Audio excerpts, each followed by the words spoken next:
कौन एगो फूल दे देती बेटा चाहे बेटी, हम बोलती रौरे घाटे हैं छठी माई, दौरा बात पे लेके हम घाट पे आते हैं छठी मैया।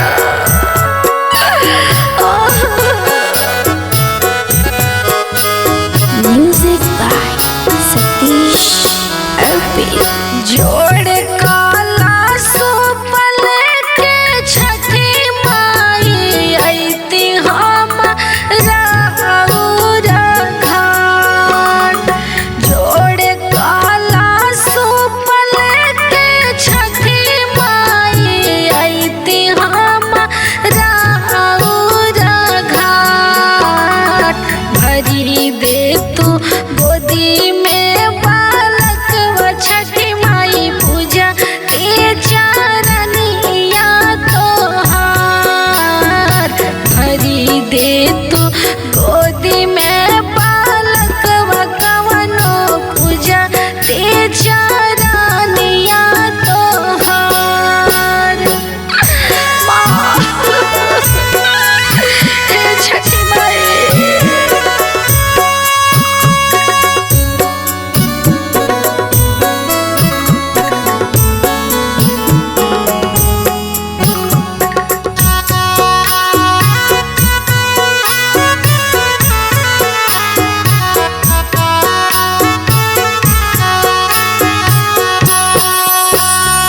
जोड़े जोड़े कोसिया हम छठी माई भरी ते आंगनवा में हो, जोड़े जोड़े कोसिया हम छठी माई भरी ते आंगनवा में हो, दे तू गोदी में बालक व छठी माई पूजा ते चरनिया तोहार, दे तू गोदी में बालक वाले गो पूजा ते चरनिया तोहार।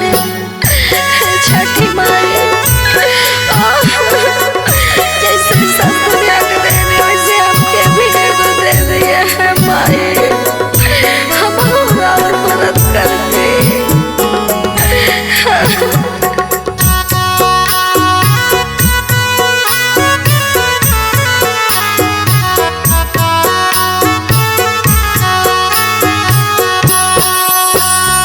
सारी रात जागे हम छठी माई जराइत दिया ना मानो हो, सारी रात जागे हम छठी माई जराइत दिया ना मानो हो, भरी दे तू गोदी में बालक व माई पूजा ते चरनिया तोहार, दे तू गोदी में बालक वाए गो पूजा ते चरनिया तोहार।